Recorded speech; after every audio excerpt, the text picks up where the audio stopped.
Next, we'd like to provide you with some information on how cases can be processed in EDRS by a coroner or medical examiner. I'd like to thank our external user group. This is a group of individuals, funeral directors, coroners, medical examiners, registrars, and doctors from across the state that helped us design the EDRS system, and it really got us to a point where we feel confident that the various workflows we're going to show you support what you do in the field. We've also, in addition to the work of the user group, we've also had a couple demos with coroners and medical examiners to show them these scenarios, and we received some very positive feedback on the various scenarios we have in the system to date. So basically, we've identified 6 scenarios that the system can support. The first, the case is started in EDRS and medically certified by a coroner's physician or a medical examiner. Here, the personal information will be completed by a funeral director, and the case will go on to be registered by the registrar. A second scenario would be where a medical examiner or coroner could do the medical information in EDRS, but they have a special role within EDRS where they could actually go in and take personal ownership of the case and complete all the information that a funeral director would normally do if they had to do it, if it was warranted. Third case is one where the case is started in EDRS and the personal information is completed by a funeral director, but the funeral director can refer the case directly to the coroner's physician or a medical examiner to medically certify the case. A fourth situation is a case where EDRS is started by hospital staff, so the case ownership is then actually transferred to the coroner's physician or medical examiner to be medically certified. Here, the personal information will be completed by a funeral director, and the case will be registered by the registrar. Fifth scenario, one that we know is, in talking with folks within our user group, is very common, is one where a coroner would start the case, and then would transfer the case to a medical examiner or a coroner's physician to have the case medically certified. You'll see in this scenario, one of the important things to note will be how case ownership is split and retained by both parties. Then finally, the case where a case was started by a hospital staff, and there may be, say, an informal referral made. This could be via phone call to a coroner or medical examiner. Here, the case the ownership would be with the hospital. It would be signed by the attending physician at the hospital, but it can be noted on the death certificate that this informal referral is made to a coroner's physician or an ME on the case.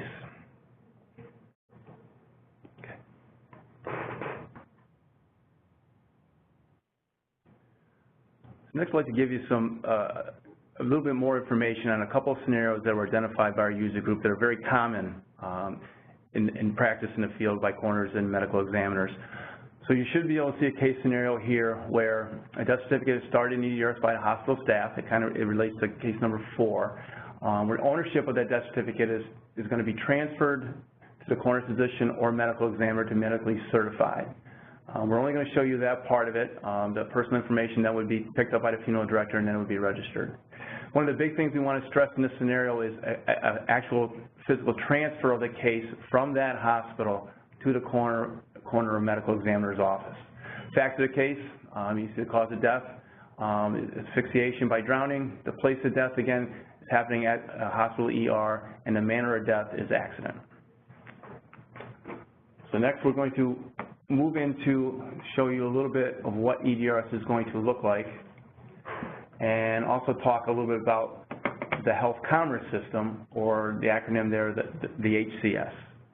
The reason we want to start talking about the HCS is all coroners and medical examiners will have to get an account within the health commerce system. We're just going to kind of talk a little bit about this in generalizations right now. We'll walk you through the step-by-step process in our onboarding when we onboard you all. But basically, everybody will need to get an account, and you'll need to get that account through an organization. And right now, we've kind of, our plan is to have coroners and medical examiners to get their accounts and their roles through their county Department of Health organizations. We've made some inroads with those organizations on how to do that. They're set up within the HCS already to accommodate this type of function, so that's our plan. Moving forward, we're also working on a process to allow doctors who act as coroner's physicians across the state. They could be a private care physician, a physician within a hospital, a streamlined approach to get their account to be able to do this type of work through their own organization. So we're working on that. So but again, when everybody gets their account and then they would get a role, they would see on their Health Commerce system a link to actually enter into the EDRS system. So all individuals will all enter the EDRS system the same way. They would click on their link, and it would bring them to an organizational page, which is a nice feature. Individuals who, say, belong to multiple organizations, whether it be, say, a physician that belongs to a hospital, but then again belongs to is going to act as a Coroners physician. They may see a hospital show up here and then access to their own organization. Or for Coroners physician, they see access to their county DOH. One of the nice things about it, if you belong to multiple organizations, you're only going to have one username and password. That is always one of the big concerns. But to get into the system and bring up a case, you just select your organization. And what I'm going to do is bring up a case right now that I have completed in the system. This is, again, a case that was completed at the hospital. Again, thinking back to our scenario, where an individual,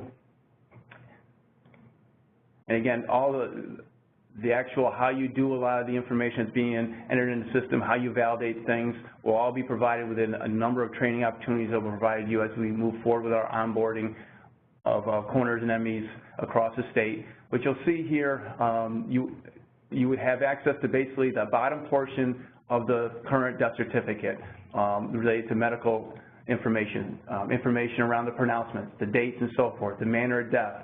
In this case here, the case is accident. One of the nice things I want to point out here about EDRS, which it kind of addresses a real-world situation that we've come to find out about, is sometimes an individual who has a manner of death of non-natural, that case is being certified by a medical certifier, a doctor at that hospital, and it never gets to the ME office. As you can see here, anything like that would not be allowed to get to, would not be able to be certified by that hospital, a doctor at that hospital, and it would have to be forwarded to a medical examiner or coroner. You'll see information here for the cause of death, or the place of death. So here, the place of death happened at the hospital, cause of death. The other factors page, which is something that's very simple to complete, a lot of drop downs. But again, it kind of, everything you're seeing here is nothing that you're not already filling out on the paper death certificate. There's an injury page, which would indicate where that injury occurred, how it occurred, and so forth. And then there's a certifier page. So like right now, again, based on our scenario, this case was completed by a physician at this hospital. And this physician is not allowed to certify this case because it is a non-natural case. So now we are going to go and we are going to refer this case to a medical examiner. And again, in this scenario, which is the big difference between the next scenario we're going to show you, is there's a formal transfer of this case from the hospital to this medical examiner office. So the individual at the hospital will go in and click this link. All they would have to do is identify the office that they're submitting it to.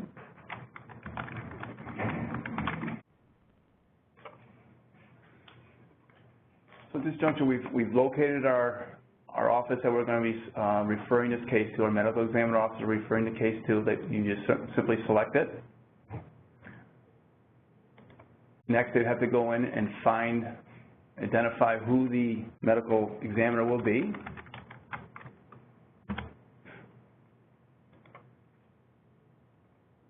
Select that individual. An automated message will be generated by the system and will be sent to that medical examiner to let them know the case has been forwarded to them. And just click Save. So now that case has been formally transferred from the hospital to the medical examiner's office. So now I'm just going to be logging out of the system and going in as my medical examiner. They would access the system the same exact way once their account has been created. They would select their office. And they can go in and they can get the case through a number of different ways. One way here is what's called, now that they've been sent the case,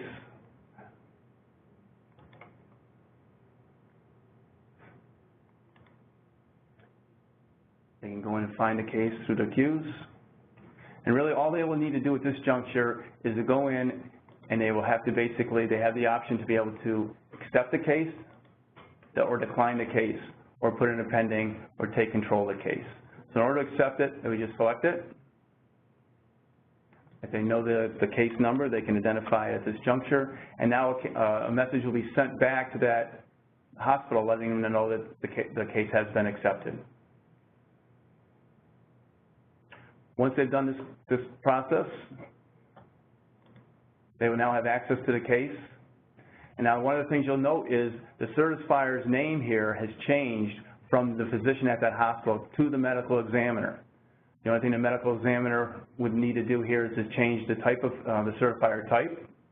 They would review the case and validate the page, which again, you'll learn a lot more about validation and so forth through our trainings, and they'll be able to certify the case.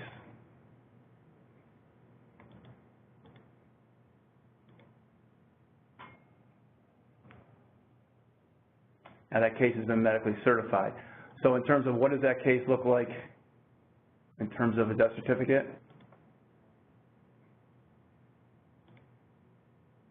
You'll see here everything that we entered in the information in terms of the death occurring at the ER is now entered into the death certificate. It's been signed by the medical examiner.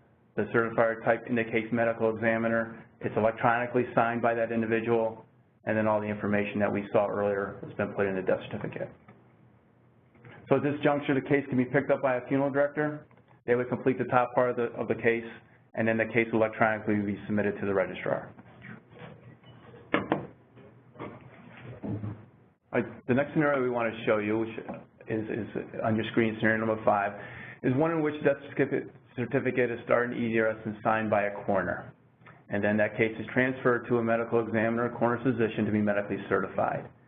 The case will then be picked up by a funeral director. The personal information will be completed and then registered by the registrar. One of the big differences in this scenario compared to the one we just showed you is that both the coroner and the medical examiner, coroner physician, would have access to this case and retain ownership of the case. There would be dual signatures as currently occur on the paper death certificate. The facts of the case are the same as what you saw earlier in terms of cause of death, place of death, and manner of death. So I'm bringing up the case that reflects this scenario. I've already into the case.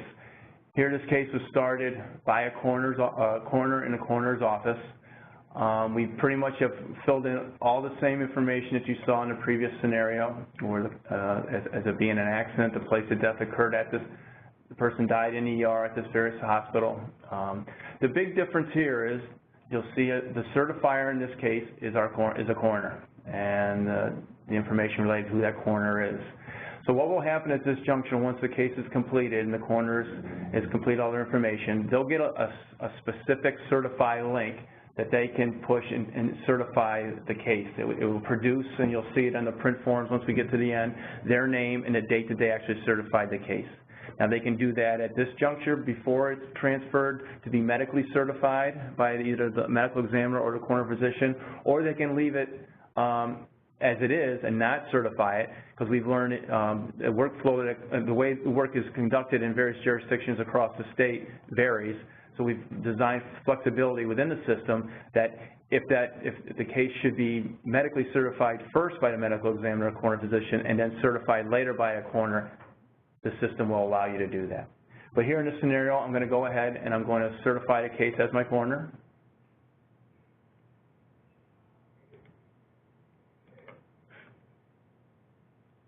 And now I'll have to refer the case electronically to a medical examiner or a coroner physician. Now, one of the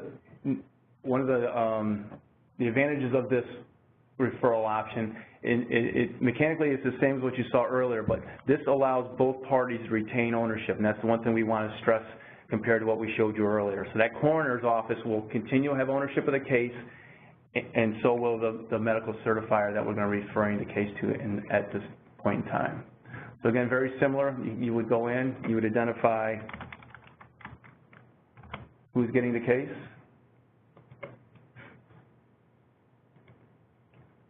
the organization they belong to, and if you didn't even know what the organization name was, you can put in what's called a wild card, which we'll definitely train you about, and it'll bring up all the organizations that that individual belongs to, and you can just select it that way. The message is generated. All they need to do to send the case to this medical examiner, hit the save button, and now that case has been transferred. So I'm going to log out and log back in as my medical examiner.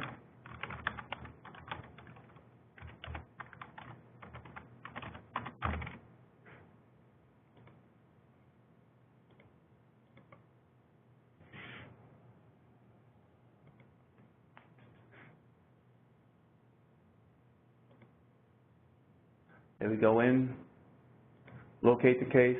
Again, we'll train you on how to locate cases. Bring it up. At this juncture, they would just go in. They can review what the coroner did by going through the various screens. Another way they can review the case is bring up the print forms. And they can actually go in and they can look at what the coroner entered into the system, review it that way. So as you go through, you can see at this juncture it's been signed by the coroner, electronically signed with the date. It indicates that their certifier type is coroner. However, information related to who the coroner physician ME is not there at this point in time because you haven't affirmed the case. You can go in and make any other changes. If everything looks fine, all the medical examiner would have to do at this point in time is certify the case. And now that case is medically certified. So from here, the funeral director can pick it up, do the personal information, and get the case registered. When we go back into print forms, you'll see now that the information related to that medical examiner or coroner physician has now been populated, has been put into under 25B of the death certificate, electronically signed with the date here. So that gives you some information on how EDRS works under those two scenarios. A couple things we'd like to stress that we've been asked a lot dealing with funeral directors, coroners, MEs. A case is owned by an organization. We want to stress that. It's not owned by an individual. So if a coroner is not in the office, is on vacation, is away, anybody within an organization can access a case. Also, there's flexibility, again, in terms of who you can refer the case to. So if a coroner is working on a case in, say, Niagara County, and they need to have an autopsy done by a medical examiner down in Monroe County, the system will allow you to do that. And then accessibility. You can access EDRS anywhere you have internet access. So that can be at home, that can be in your doctor's office, your coroner's office, anywhere you have internet access, you can access a case. And again, there's email notification that's along the system. We'll talk a lot about that through our trainings, but you'll get emails both within the system and then also externally to any type of email that you designate. So that can be, you can pick it up on your phone or so forth. So again, the communication is also a big advantage of EDRS. The final thing we want to show you in this demonstration is around corrections. The term actually in EDRS is amendments. So one of the things that we're going to be rolling out within the system when it gets to the coroners and medical examiners is doing corrections within the system on the for the medical portion of a death certificate. In front of you right now, you're seeing a completely registered death certificate in EDRS. So here, the case has been completed by the funeral director. It has been registered by the registrar. So scrolling down, you'll see how it would look in its completion.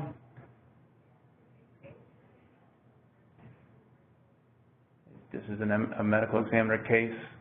At the time of registration, one thing you'll note here is the case is pending investigation. So we're going to go in and we're going to show you what this death certificate will look like once the amendment has been completed. And we're going to change the manner of death from pending investigation to accident. But again, this just gives you a view of what a fully registered case in EDRS would look like.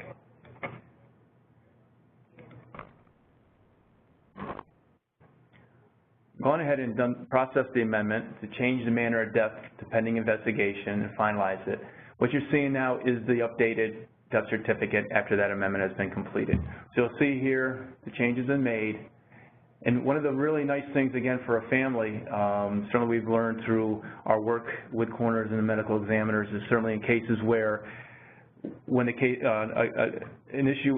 where individual's been found, a lot of unknowns related to that case, a lot of unknowns put on the death certificate at the time of registration. Once the information, the individual has been identified, and now a lot of that information can be changed from unknown.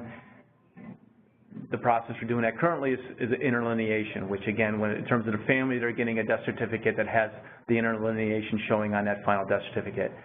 So with the EDRS process, those type of changes will result in a clean death certificate for families. So again, if the cause of death was all pending investigation, once that's been determined, there will be no interlineation and the family will get a clean death certificate. Also, to provide information through the amendment process a lot quicker to the state and information a lot quicker to the CDC. Certainly, it's important in these times to get this information to the federal government, especially around cases around opiates and so forth. We're getting a lot of requests from the federal government for this type of information. So this concludes our demonstration on EDRS at this point in time in terms of how the system currently supports work of coroners and MEs. Again, we will provide you with step-by-step training throughout the onboarding process. You'll have many opportunities to attend training, not only on how to get your account in the health commerce system, but then again, how do you process cases in EDRS.